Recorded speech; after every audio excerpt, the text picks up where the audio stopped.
Hey everyone, so we are finally live, and I welcome you all to the day three of Introduction to Web Development. And in this day, in day three, we are going to learn about JavaScript. JavaScript is the brains of any website. JavaScript is what makes any website dynamic, any website, anything you see on website which changes according to the user input, according to what user is doing, is everything what JavaScript is doing. So me, Lavish Goyal and Aditya from second year, we are going to teach you a very basic JavaScript technology, which is the backend of every website that you see on internet right now, from Google, from Facebook to every website you see. JavaScript is the fundamental of each and every website. So I wish you a very good learning in this session, and let's get started. Also, if you haven't subscribed to the GDSC YouTube channel, do subscribe to it, and do join our Discord server for all your queries, all your doubts and everything. We are always available there to answer your queries. Also, we have a great hackathon coming up in the next month, in the end of February, and you must participate in it. Whatever you have learned in this month of learning, from Android development, UI, UX, web development, blockchain, anything you have learned, you must implement it, and you should create a great product which you can show. And also for the first year folks, we have a separate rule that if your team consists of only first years, then you will not be in the competition with the second year folks, so that the competition is very stable. Competition isn't difficult for you guys. So best of luck for that as well, and let's get started with the session. So, introduction to JavaScript. What is JavaScript? See, JavaScript is one of the most popular scripting languages in the world. It is a high-level programming language. It is not like C++ or C, which can directly communicate with the computer. It is a scripting language which is converted into the computer understandable code, which is the binary code, and then the computer can understand it. JavaScript can be used for anything. Literally, you name some technology, you name some feature you want, you can build that thing in JavaScript. You want a website, JavaScript can do that. You want a game, JavaScript can do that. You want to build a machine learning model, JavaScript can do that. You want to build a server-side code, JavaScript can do that with Node.js. And if you want to build graphics with JavaScript, JavaScript can do that, because JavaScript has such a wide range of libraries that you can build anything, literally anything with JavaScript. Even mobile applications can also be built with JavaScript. But in today's session, we are just going to focus on very basics of JavaScript, very minute things about JavaScript. And if you're interested, you can always hop onto the Discord server and ask your seniors, ask all of us about how to learn more about JavaScript. So JavaScript, as I told, it can be used to build anything. This slide just tells you that. So also, you need to know that JavaScript was the first ever scripting language. You should know it was named after Java. You must have heard about Java programming language. JavaScript and Java are different. They are both completely different languages. They do not have any relation in them. They do not have same syntax. They do not have same features. They are completely different. Many people, many folks learning JavaScript tends to get confused, but JavaScript is completely different from Java. So let's move ahead. So let's get started with how to include JavaScript in your project, in your website. So you must have learned HTML and CSS till now, and in the first two sessions. So for including JavaScript, there are two ways. The first way is to write the JavaScript code within the HTML file itself with this script track. So what you have to do is you have to write this script tag inside the head element of your HTML document or beneath in the end of your HTML document above the ending body tag. So you can write all the JavaScript code inside those script opening and sorry, in the opening and closing script tags. The other way of including the JavaScript code in your HTML file is to include a separate, to make a separate JavaScript file, which we'll be doing in the end, which I'll show you by developing this to-do list project. So stay till the end because we are going to build and also deploy that project so that you can share it with your friends. So you can make a separate file in your code editor in your computer with the extension name .js, and you can include it within your HTML file by using this src tag.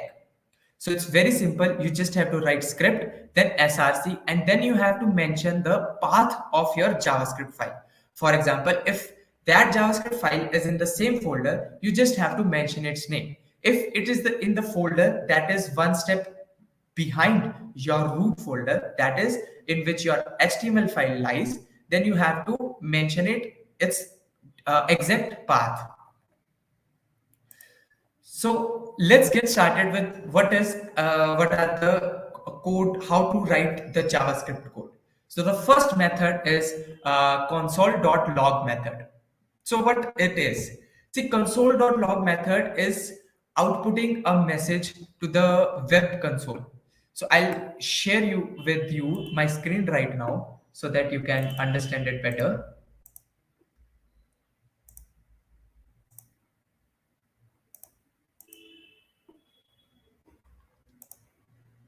Uh,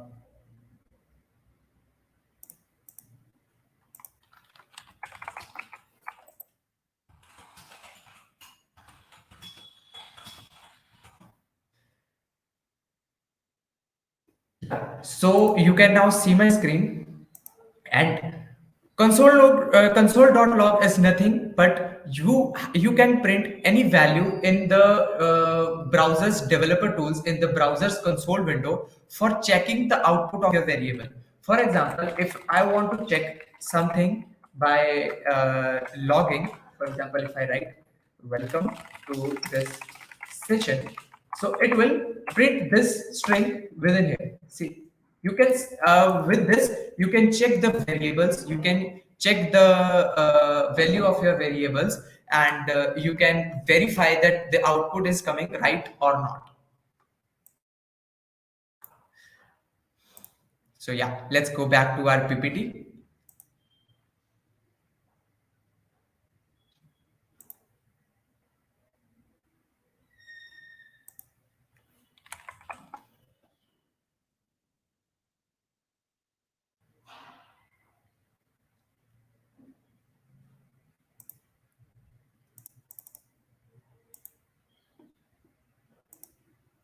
Yeah, so PPT is now visible. So the message, the console.log is very fundamental thing of JavaScript because you can print anything in the console window from a variable to an object. So you can print anything, and I'll show you the console.logs application in the project we'll make in the end. So the next thing is the variables. As you all must be studying the C language in your first semester, you must have heard about variables. What are variables? So variables are nothing but containers to store data in your program, in your code. For example, if you want to store your name in your program to be used in the later part of your code, you want to use a variable. So in JavaScript we have three different ways to declare a variable. First is var. It's very simple, var variable. And the second one, we must have, you must have used it in a lot in mathematics, that is let. Let keyword is used in JavaScript for declaring variables. And third is const. Const you must also have heard in C programming language or C++ programming language. As its name suggests, const for constant. Constant variables, for example, the variables whose value we do not want to change. For example, you declare a variable name and you put your name inside it, if I put my name inside it, Lavish Goyal, and I don't want that in future, in the end of in some later part of my code, I don't want to change the name variable, so I will declare it with const. But you must ask that why do we have three different types of three different ways to declare a variable in JavaScript? Let's see right here. So three different variables, three different types of variables, and they have different scopes. So what do you mean by scope? For example, let's assume var. Var, you assign a variable apple and give it an apple inside that container. Now that container is open for your whole code. Anywhere you will declare var, you can change it later on. You can access it anywhere in your code you want. And if we go to let is a variable with a confined scope. For example, you define a variable apple and give it an apple, and you declare it with let. So there is a container, there is a circle around that variable, there's a specific scope in which that variable is available. For example, in this graphic, you can see that this circle is the region where this variable is available. Beside this circle, this variable will not be available. For example, if you will go and access the variable apple outside of this scope, you cannot access it because the let variable, the let keyword has the scope within this circle. And similarly with const. The only difference between let and const is that you cannot change the value of the variable within that scope itself. So, for example, in net, if you gave the apple an apple inside the scope, and later on you want to give it two apples, you can change the variable's value within the scope. But in const, you cannot change the value of the variable within the scope as well. You cannot change the const variable's value at any stage of your code, but you can change the value of let variable in the scope of the code, and in var keyword you can change the value of variable at any time. Also, I would like to mention that if you have any doubts, you can put your doubts in the YouTube chat so that we can answer them. Next are the next are the operators in JavaScript. You must have studied operators in C language as well. They are very simple. The assignment operators, these are exactly like C language. They are nothing different than C language. They are same. The equal to operator, assignment operator. If you want to give a value to a variable, you just have to use an equal to. If you have to use you have to increment a value, you can plus equal to, minus equal to. So these all are the same as C language, and these are very easy things. You can even search them on web, and you will understand it in one look. So next are the arithmetic operations in JS. We have simple arithmetic operations like plus, minus, multiplication, and division. We also have remainder that is used for calculating the remainder of two numbers. And we have three other operators as well: increment, decrement, and exponential power. So in increment, we increase by one, decrement decrease by one, and exponential is something which you don't study in C language. It is, you have to mention two stars, and whatever so this is the syntax. Whatever you will say, so suppose x value is 2 and y value is 3, so 2 raised to power 3, you get 8. So this is these are the arithmetic operators in JavaScript. And then we have comparison operators in JavaScript. So JavaScript has a difference between different comparison operators as compared to C language. We have double equal to and triple equal to as well for comparing two different variables. For a double equal to is for when both the operands are equal, but it does not check the type of the operand. For example, if I mention x equal to 2 as a string and y equal to 2 as a number, this double equal to will give me a true state, a true response. But if I use the triple equal to, then it will give me a false response, because the strict equal to if the operands are equal and of the same type as well. So both must be of string or both must be of number for returning true. Then we have not equal to, and in not equal to we have the same operation, we have the same function. A single equal to will return if they are not equal, and a double equal to will return if they are not equal and they are of different type. Then we have the simple operators like greater than equal to, less than, and less than equal to. Next are conditionals in JavaScript. Conditionals are exactly similar to the C language. If else and nested if else and else if, you can they are exactly the same as C language. So you just assign a condition in the if statement in these brackets, and whatever that condition, if that condition is true, then the code inside these curly braces, these if statement curly braces, will be executed.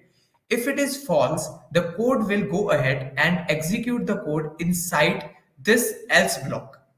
So if the statement 1 will be executed if the condition is true. Statement 2 is executed if this condition is false. Now I hand over you to Aditya, who will explain you all the rest of the features in the JavaScript, like for loops, while loops, and all the other features.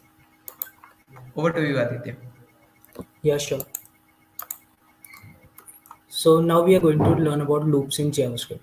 So if I want to print, let's say, numbers from 1 to 10,000, then it will become very difficult for me to print a number, to write a number one by one. So we make use of loops for printing the numbers.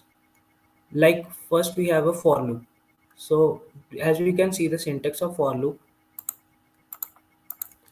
in for loop, it is similar to C. We here declare the variable, then this is a terminating condition, then this is an incremental statement. Like a for loop goes on until the condition evaluates to false. So now we move to the next loop, that is while loop. So a while loop continues until the condition evaluates to true. Like here I have declared a variable, then I have put the condition and printing the variables. When the I becomes less greater than 10, then it will terminate. And now we move to the next loop, that is do while loop. Now there is a slight difference between while loop and do while loop. The do while loop must execute at least once, while loop execute if only if the condition is true, else it terminates. Now if while loop I have declared in do while I have declared I equals to 10, then it will first print the variable, then it will check. So it must execute at least one time. So we can use do while loop where we want our statement to execute at least one time. Now we have one special loop, that is for loop. This loop is not present in the C. However, this is given to us in the JavaScript. Like if I want to iterate an object, I will discuss the object in the later part of this PPT, but I have put this loop here. So you can see I have used a loop for similar to the for loop, but here I have used a variable I am iterating in an object, not I am incrementing the I. So it will iterate in the keys of the object, and then it will print that values of the object by iterating through its keys.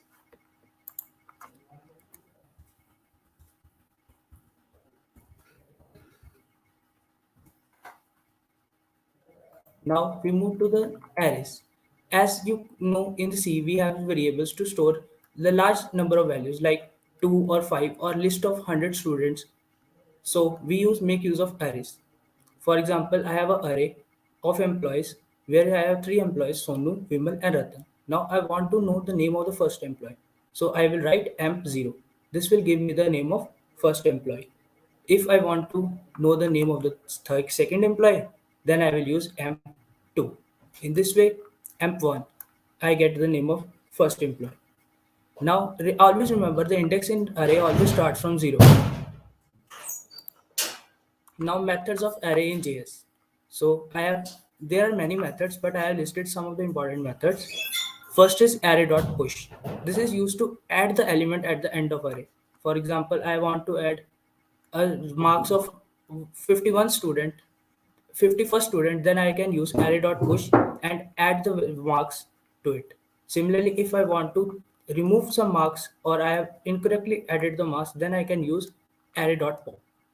Now, if I want to add some values in the front of array, then I can use array.shift. If I want to unshift, sorry, and if I want to remove the elements at the front of array, then I can use array.shift. Now objects. As we have discussed the foreign loop, so in foreign loop about the object, so this is the object. It is the most important data type. If we see in modern JS, there is a lot of use of objects. So objects is kind of a complex data type, we can say, because it is somehow different from the our primitive data types. In object, we usually declare the values in form of a key value pairs, where these keys like type, model, color, these are also called as properties. For example, I have object car. Here I have declared the type, model, and color. So these type, model, and color are the properties of the car. So I can say that it is a properties. So we can declare an object like this: type, model, car, color, and specify the values. For example, similarly, if I want to declare an object of employees, then I can declare name, salary, age, department, etc. information. In this way, we can declare any object in JavaScript. Now we move to the next, functions. So functions are one of the fundamental blocks of JavaScript. Like if I want to break my statement into small pieces or some code that I want to use again and again, so I can use the functions there. So like in C, we use the functions for printing or for adding some values or printing Fibonacci series, etc. Similarly, in JavaScript, we can do that. So there is three important things that we must remember. We declare a function and then invocation of the function, and then one important thing, that is ES6 function declaration. With new version of JavaScript, there is a new things added in the function declaration, which you can see on the web. Now local storage. So local storage is a way of storing data on the client's browser. Like in our browser, if we go to the web console, we can find the local storage there. So local storage, what it do, it stores the data in the memory. And if we want that data to persist even after we close the site, so that we can access it later, so we make use of a local storage. Now how the data is stored in the local storage? So it is stored in form of key value pairs, like the object. Now some of the methods used in local storage are listed in the right side. Where is set item? It is used to set item to the local storage. Get item, it is used to retrieve a value from the local storage. Remove item, it is used to remove the item. Clear, it is used to clear all the storage. Then DOM manipulation, or document object model.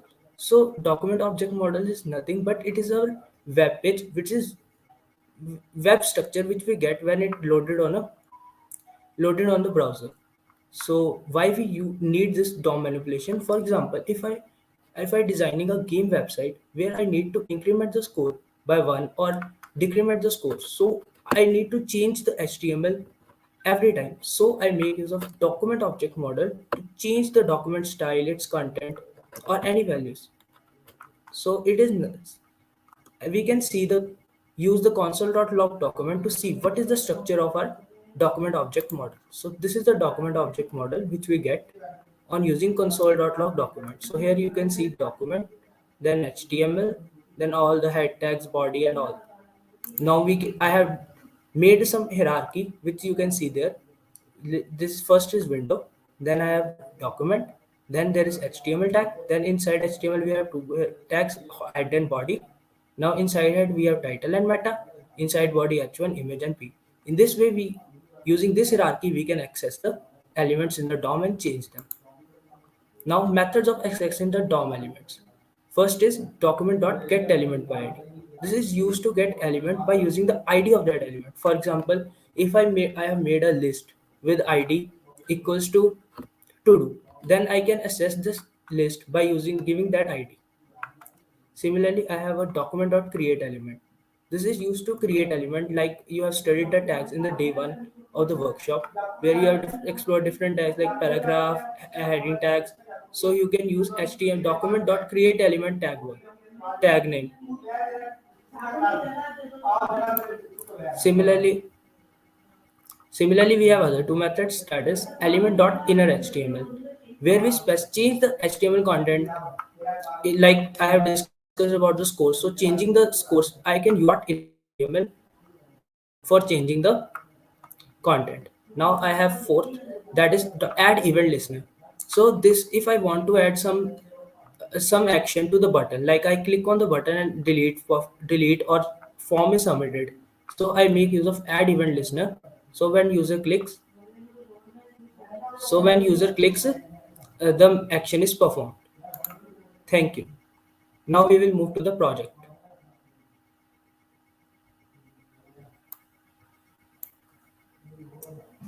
Thank you, Aditya, for the amazing presentation. Now let's complete the to-do list project, which you have already started in the first sessions. And uh, so let me share my screen. I think it's visible now. Yeah, so it's visible. So you have built the project till here, which is the front end part of the project, which is this good looking thing, which is a small container inside a small container here, where you can write something, and then you can add that to the to-do list, and it will be listed here. So let's learn this project now. So first of all, what you have to do is you must be having your index HTML and the CSS files like this, like I have, and this is a CSS file which you must have built in the first two sessions. And let's start with the JavaScript code. So first, as I told you, you have to add this you have to add the JavaScript file in the HTML with using this script tag. So what you have to write is you have to write script, then you have to write src as the attribute, and then you have to mention the file name, which I have named as app.js.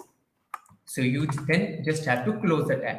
Also, I am using VS Code for this project. You can even write the JavaScript code in a notepad and save the file with the .js extension, and it will work exactly the same. Also, it is recommended that you must have the all the files in the same folder so that they can be accessed without any difficulty by your browser. So let's start with the JavaScript code. So first of all, before working on any project, you must know that what you have to do. So let me quickly share you the working project, which is, yeah. So you must, yeah. So my screen is visible, right? Yeah. So the project is, so if I add task one here, the task will be added here. If I add another task, and again the task will be added. Also, we can implement the delete feature here. So we have to build this. Now we have to now destructure that how we are going to build this. So first of all, we need to capture what is being written in this input. So remember this, whenever you are building any project, this is the best way that you destructure what you are building, and solve each and every problem one by one. So first of all, we need to capture what is being written here. So for that, what we'll be doing, you must have studied about IDs and class names, classes in the HTML and CSS lecture. So will be using ID here. So this is the input where we have given the ID of item title.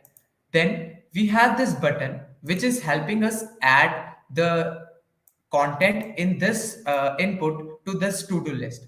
So what we'll be doing is we'll add a on-click attribute in this add button, which will name the function as add to do,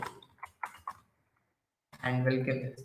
So in HTML, you have specific these attributes like on click and on key up. So what it is telling us that on clicking this button, this function will be executed. I'll show you in a minute that how are we going to write this function.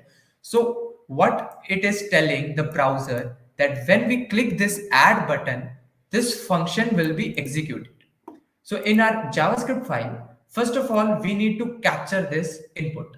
So we'll copy the ID of this input from here and then we'll start writing the code. So first we'll write const and we'll name this input something. For example, we'll name it item and then it will be document.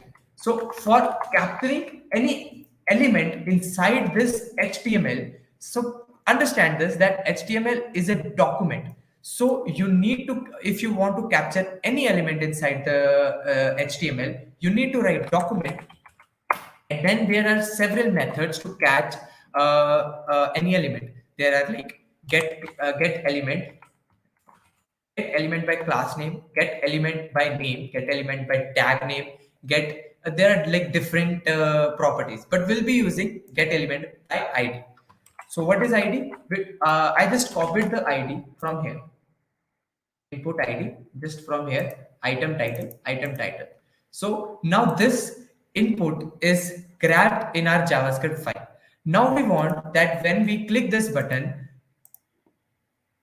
so we want that when we click this add button, the whatever we have written in this input should be logged here. So now you can understand the usability of console.log. So we'll write the function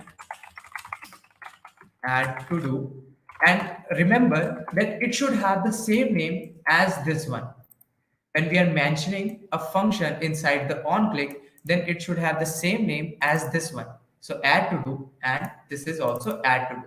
Now whenever this function gets executed, we want that whatever is written inside this input should be printed in the console. So we will write console.log item.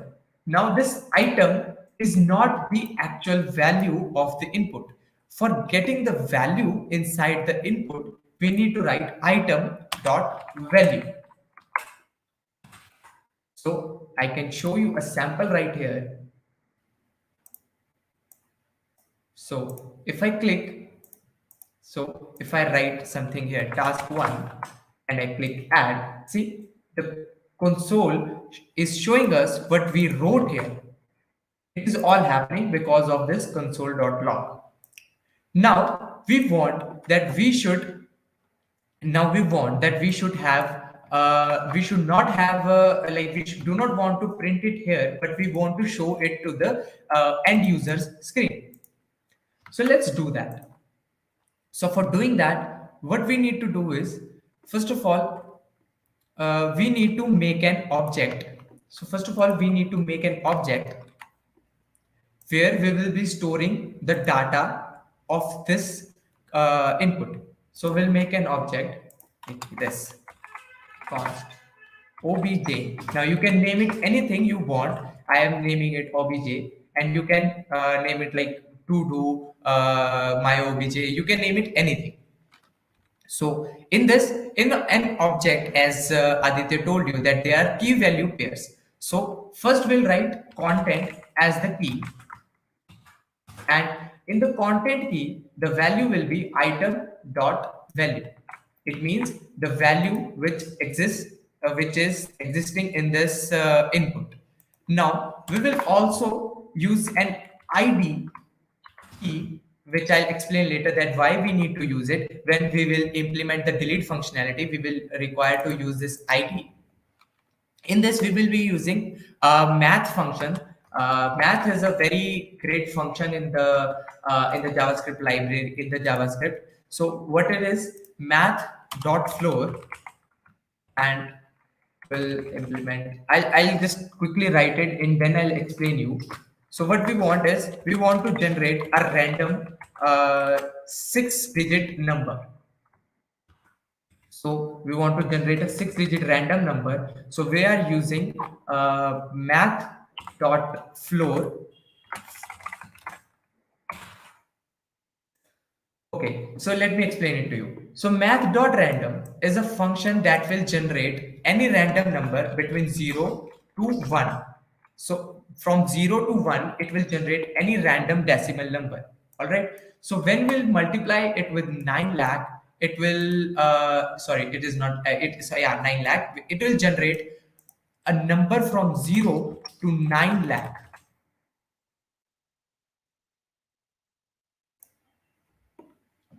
It will generate a random decimal number from 0 to 9 lakh, but we do not want a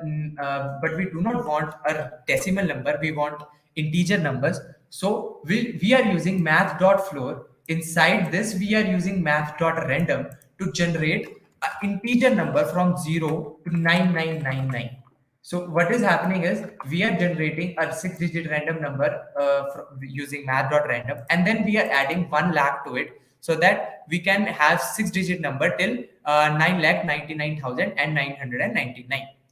And this is the function toString. So when we generate a number from here, it is of type number, but we want to store it as a string. So we are using toString method to adjacent to this math.floor function. Understood? So let's go ahead and now let's console.log this obj, and you'll understand what I am saying. This is the console, and this is our input. So if we write task1 and click on that, see, this is an object which is printed. Now this is the content, this is the task1 which we wrote in here, and this is a random 6-digit number. This is a unique random 6-digit number for every different to do item. So now our next task is to show this to-do list. When we click the add button, to-do list in this in the to-do list and not in the console window. So let's do that. So now what we need to do is we sorry. So what we'll be doing is we'll generate another function by the name of function update to do list, and in that we'll pass on a parameter which is by the name to do, and in this function we'll get this ul element. Can you see this? This is a ul element which is unordered list in HTML, and we'll grab this in our JavaScript file like this.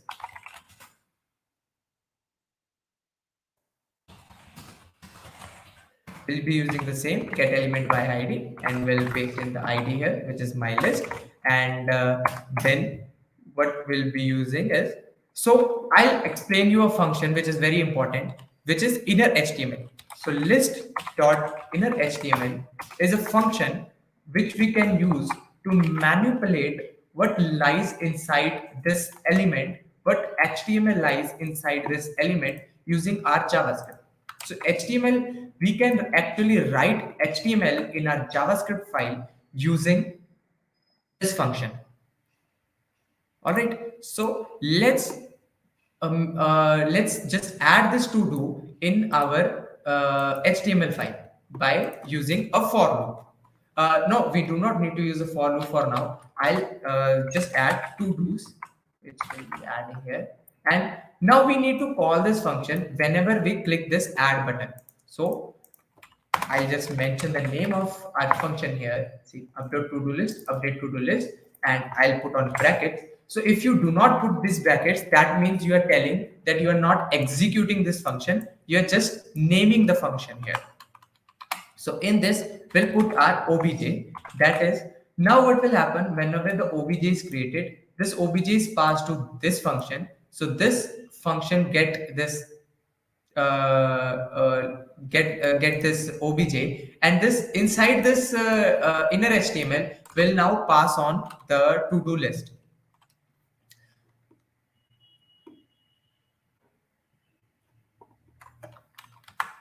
So we'll be using template strings. you must so template strings are a easy way to manipulate strings in JavaScript. So you have you seen a key beneath your escape key? It is a backtick, and you have to use it here.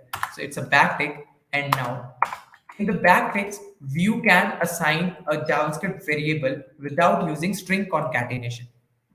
Let me explain you how. So I'll quickly write HTML here.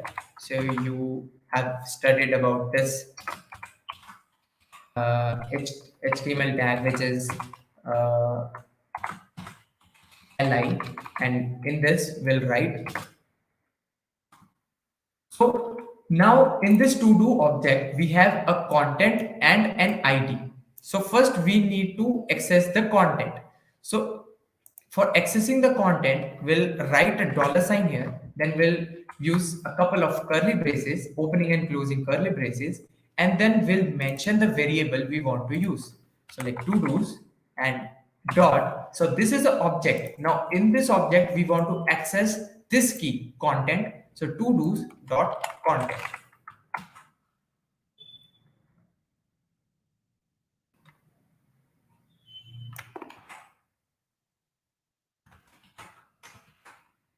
This you do not have to worry about it. I'll explain it later when we'll build the delete functionality. So now what will happen is I'll show you task one, and we'll click it. It's not getting printed. Wait, let me check. There is some error. We need to add a plus sign here because it is already empty. So we need to add a plus sign so that it gets added into the HTML of the of our HTML document. So we'll add that. It's still not getting added. Wait, let me check. There must be some error. You should always see this. See, the console will give you errors. Whatever your error is facing, you can check in the console. Now it is saying that pass to do is not defined. And if we go into our JavaScript file and see here, I have mentioned it wrong. Here I need to delete it. I'll delete it. It was causing the problem. Now it will work fine. The task is now added. You can see it. The task is now added, and what we did is nothing but just using the string templates. We mentioned the to do dot content, and the to do list was implemented. Understood? Now we need to implement the next thing we are going to implement is that now what will happen is if we add another task, for example, if I add another task 2, so it is added here.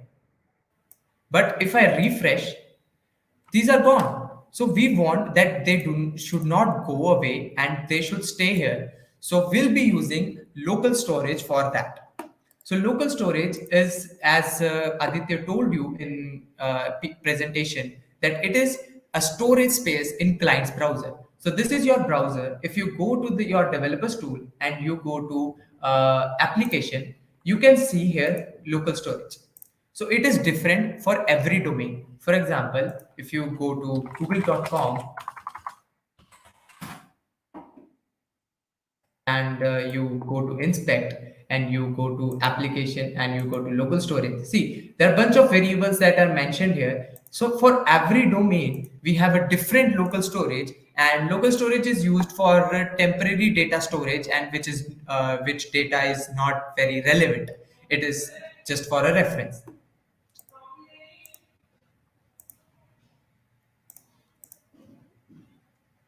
So how to use local storage?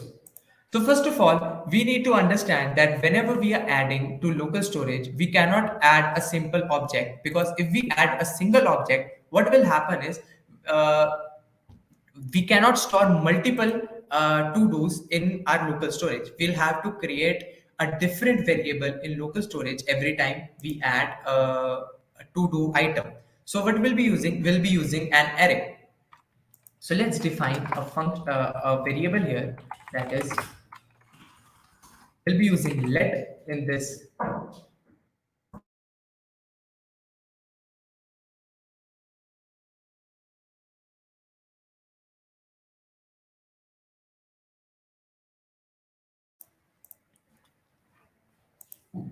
Sorry for the inconvenience. Sorry for the shortage. Yeah. So what we'll be using let variable, and we'll use to do's. We'll name a variable existing to do's, and we'll use local storage dot get item and by the name to do's. So what we are doing, we are checking if to-dos already exist in our local storage. If the to-dos already exist in our local storage, so this existing to-dos variable will contain our local storage to-dos. Now, in local storage, only strings can be saved. So we need to parse them into JavaScript object, and it is done using the JSON.parse method. So what will it do is JSON.parse method will convert all the strings into the respective data type of that particular of whatever we stored, whatever data we stored in our local storage. For example, if we stored an object, that JSON.parse will convert that particular string into object. So while adding the to do into our HTML document, we need to add it to local storage as well. So let me show you how we'll be adding it. So for example, if existing to do, there is no local storage, and there does not exist any to do in our local storage. So what we'll do, we'll check if existing to do is equal to undefined. That is, undefined is returned when there is no to do available in our local storage. Then undefined is returned. So if this condition is true, then our existing to do will be an empty array, and in that empty array will push, as you studied this in the PPT, that you can push a new variable, a new value inside an array with this dot push method. Will push another object. Will push our obj. So now our to do, which was here, will be stored inside this array. For example, if we already have an array, we already have an to-do list item. So what we'll do, we'll put this like this: existing to-dos dot push obj. So with this, we pushed all our objs, all our to-do items into this array. Now we need to store it in our local storage. So for that, we use this method, local storage dot set item, and we name the variable, like for example to-dos, and then we, so there are two parameters passed into this function dot set item. First is the name with which we want to store, and second is the data we want to store. So as I said, we cannot directly store objects or arrays or anything in our local storage. We can only store strings, that is our plain strings. So for that, we need to convert our object into string, and that is converted using json.stringify. So we'll put it like this: json.stringify, and in these brackets, we need to put whatever data we want to convert into strings, and that will convert it into strings. So we'll store it into our local storage. Now let's see how our data is behaving. So if I add task 1, it is shown here. Now what is happening in our local storage? We need to check that. See, you can see this, that we have our content, we have our to do item added in our local storage. Now what will happen if I add another task, for example task 2? If I add it, what will happen is, see, it is updated without any inconvenience. A task 2 is also added in our array, in our local storage. That's very convenient.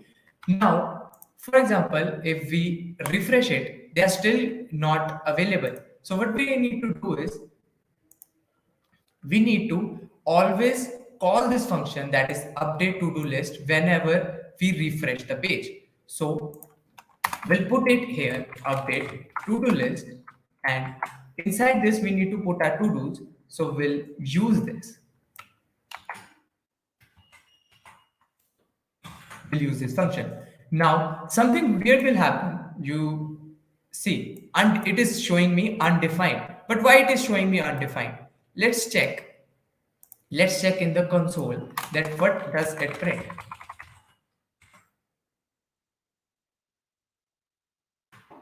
What is this thing printing? We need to check in the console so that we can understand that why it is showing us undefined and not our to-dos. See, in console, we can see that it is showing us an array, and an array cannot be printed on our HTML file. On our HTML file, only a simple HTML tags can be printed. So what we need to do is we need to apply a for loop to go through this array of to-dos and print it one by one. So what we'll be doing is we'll implement a for loop here. We need to get rid of it, and we'll implement it here. List dot inner HTML equal to an empty string. So we'll implement a for loop, and the for loop is as same to what you have learned in the C language. It is very simple. You initialize it with I is equal to 0, then you go to till. Now we need to know the length till we want to go. So we will calculate the length of the array using array dot length property. Will give us the length of the array, and as you must know that in programming we always start count by from 0 and not 1. So we'll increment it plus 1, and now we will be iterating through this array of to dos, and we'll need to print one by one in our HTML window. So what we'll doing is we'll take this function, take this property here, list.innerHTML.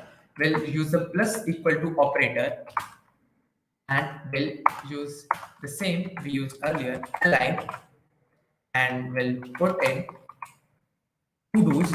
So remember, to-dos is our array. So how to access the array elements? As you learned in your C language, we need to put the array name, then we put square brackets, and then we put whatever index we want to access in that array. So we'll put I here because I from starting, we start from I is equal to 0 and we go till the end of the array. I think this is very easy and this is understood, and we put it like this, and then so now let's check that is it printing or not. Now still it is printing like this, object object. Why it is still behaving weird? There must be some reason, because we are not printing we are printing the whole object, but we need to only print the content value of it. So now when it will be refreshed, it will work fine. Now if you refresh it a number of times, you see that your tasks which you stored in your browser's local storage are not going away and they are staying there. Isn't it wonderful? So now the to-do list is almost completed. You can add any much of your tasks you want. You can add anything you want, and you can add anything. So there's a weird thing happening. Whenever you're adding, your to-do list is not behaving as you want. Why it is happening? Let's check. So when we click on this add button, this function is getting executed, and we are passing an obj inside this function, but we want to pass an array inside this function. So what we'll be doing is we'll pass this existing to-dos variable instead of this obj, and now it will work fine. So if I add another task, it's working fine. It's absolutely working fine. Check for more. It's absolutely working fine, and if you refresh it, it still stays there because it is stored in your local storage and not in your code. Now let's implement delete functionality, which is also very simple, and you'll understand that why did we use this ID thing in our code. Now let's implement the delete functionality. So you need to use this HTML code which you have learned in your HTML session. This I tag, which is the icon tag, and what will it do is it will show this garbage icon here.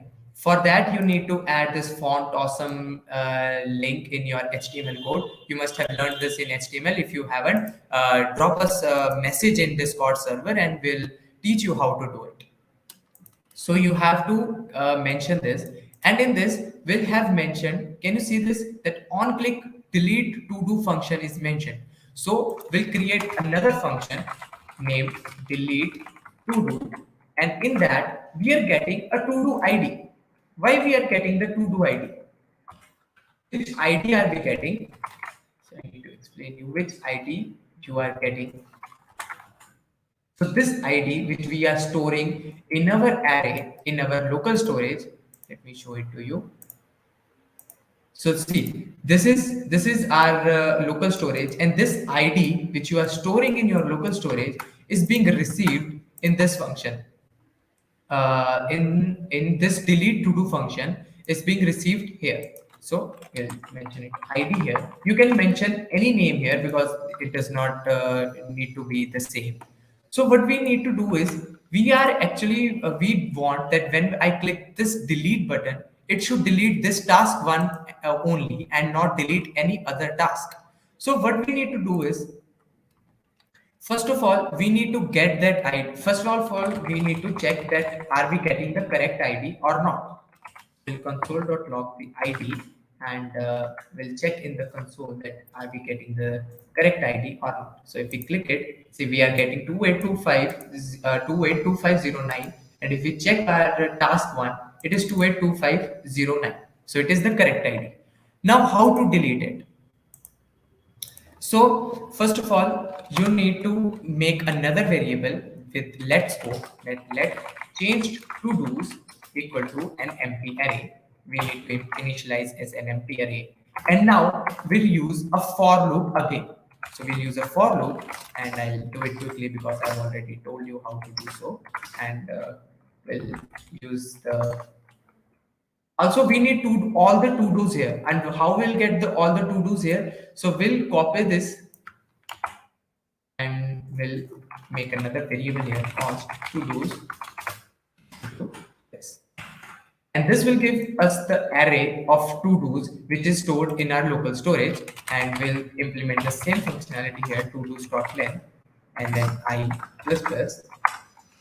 And then now inside the for loop, what we are intending to do is this ID. So whenever we click this delete button here, whenever we click that, we want that that particular to-do item should be removed from the local storage. So what we'll do, we'll put an if statement. If the ID, this ID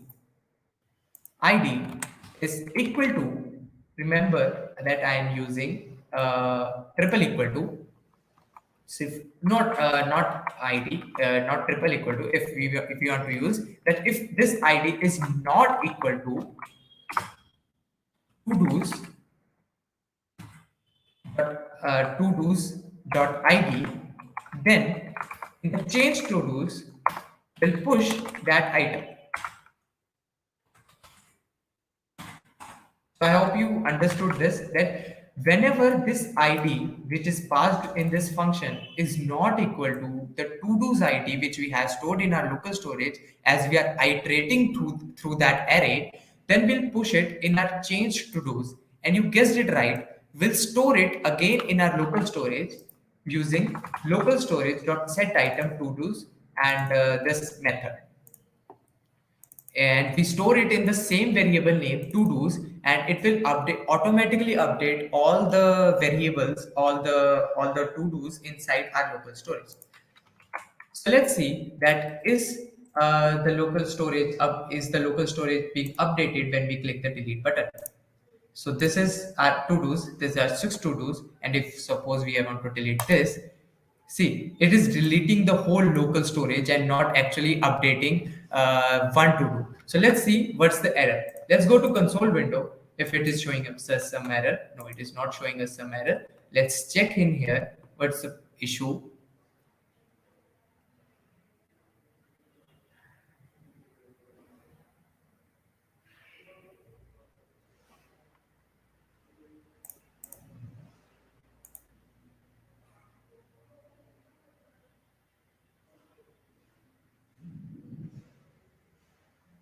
See, I misspelled length. That's the issue. I misspelled the and that was the issue we were facing. That type of typos do happen. So take care of that. Now it will work exactly fine as intended. So now the local storage is actually cleared. So it is cleared. So we need to add more tasks. Task one, task two. Add the name of our college. We'll add, I have to build a project, add some tasks there, and I'll add like I have to eat a pizza. Now we have 5 tasks, and suppose I want to delete this one. It's deleted in our local storage. It's deleted in our local storage, but it's not deleted here. Why it is happening? Because we are not updating our HTML DOM. We are updating our HTML DOM only when this function is being called. So after we delete a to-do item, we need to call this update to-do list so that we update our DOM. So we'll call it like this, and we can pass in here change to-dos. And now if we suppose add I have to eat pizza, and if I want to delete it, it'll get deleted, and you see that instantaneously it is deleted from here and from your local storage as well. See, you cannot see that I have to eat a pizza task here. So with this, your project of a to-do list is completed. Just one thing is remaining, that whenever you add a to-do list item from here, this thing remains here. You can see this, I have to eat a pizza still remains here, and it is very inconvenient that you have to remove it again. So what we'll do, whenever we add an item by clicking the add button, we'll clear this input using this function. So we'll be using it here. So item, so remember item is our input, and item dot value equal to empty. Now, whenever you add any task here, for example, I have to eat a pizza, I click add. See, did you see that what happened? Everything which was written in this input automatically got removed, which is happening with this line of code. We are using dot value and we are assigning it to empty. That is, whatever it in this input was written, it should get cleared and it should get an empty strings value. So with this, your project is completed. And if you have coded along with me, it should you must have also completed your project. Now I'll give you a small task with that you have to complete it, and you should make that project at your end at your home, and then you should show that project to us on our Discord server, or you can make that project and click a picture of that project, or record a video of that project and share on your Instagram story and tag us DSC NITJ, and the best 3 projects will be reshared on our stories. Also, you can always ask the doubts, always ask us more about web development on Discord server. And now let's learn how you can show this project to your friends and deploy it. So first of all, for that, you need a GitHub account. This is a GitHub. GitHub is a repository thing where you can submit all of your code, and you can collaborate on your code. You can work with a lot of people. You can deploy your websites from here. there's a section called repositories, where you have this type of repositories where you can put your code and show it to your friends that I'm building this. You can check out my GitHub profile. My username is koelavish.10, and I have a lot of repositories here. So let's build a new repository. So what you need to do when you sign up at GitHub, you will see this plus button, and click here and click new repository. And whatever you want to name it, you can name it anything. I'll name BSc Web Project. And it should be public. Remember, it should be public. And you can leave everything. You should not select any template, and you should click create repository. Now here, your repository is created, and you have to upload all your HTML, CSS, and JavaScript file into this repository.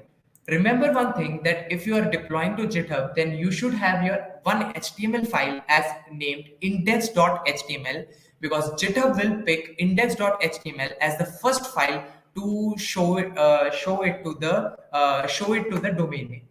So I'll show you how to deploy. You can click here, upload an existing file, or you can create a new file here itself. You have to click upload an existing file, and then you have to click it from here, or you can just go to your folder and select all the files, drag them and drop them here. So these three files are uploaded. You can add some message if you want, otherwise just click commit changes, and your files are uploaded here. Now your files are uploaded here. Just one thing is remaining, that you have to active GitHub pages. So this deployment is called GitHub pages. So what you have to do is, you'll have to go to settings of your repository. This is your repository where your files were uploaded, right? So you have to go to settings, and this is the option of pages. This is called GitHub pages, where you can host your static website. So click pages, and you'll see something like this. And now, where you can see this none property, I can zoom it to for you. You can see this none, right? Just click here and select the main branch. This is the main branch of your repository. If you go here, you can see this. This is the branch. Branch about branches, commit, what is GitHub, what is Git. We will surely hold a session. We have also held a session about Git and GitHub earlier as well, so you must know about it. So you can select main from here, and this is the root directory. You do not need to change it, and click save. So it will load, and hooray, your website is deployed. So for me, it is showing this tiley.me domain, but for you, it will show it like your GitHub username like this, and then github.io, then slash your whatever your repository name was. So you have to wait for a while. You can refresh after some time, and you have to wait till this blue mark turns green, and then your website will be deployed. And you can share this link with anyone. You should share this link with us, and as I said, that we'll pick the best 3 projects that you make, and we'll share it on our Instagram and LinkedIn as well, and we'll be tagging you. So with this, your project is completed. I'll quickly show you a demo that how it will be deployed. This is where your website will be deployed. You have to wait for some time. See, it is now the green tick mark has come, and you can click here, and you can go here. See, your project is deployed, and you can share this link with your family, your friends, and you can be proud of it that you have made a amazing looking website. So with this, we can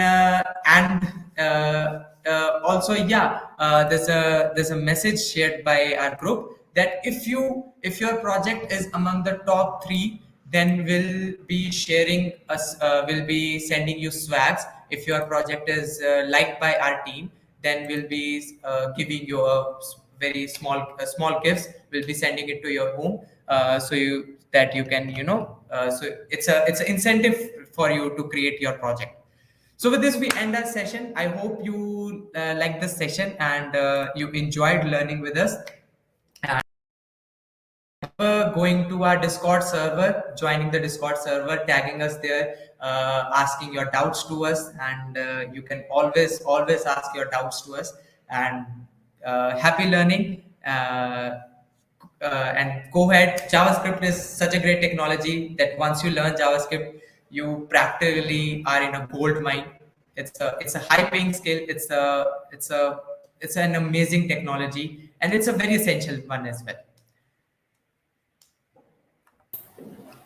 Thank you, Lavish. Thank you, Aditya. It was a quite wonderful session. So right now there's an announcement. So I'll take just 2 minutes, right? So we all are excited for our hackathon, and today we are announcing the prizes for the hackathon. Let me share my screen. Yep.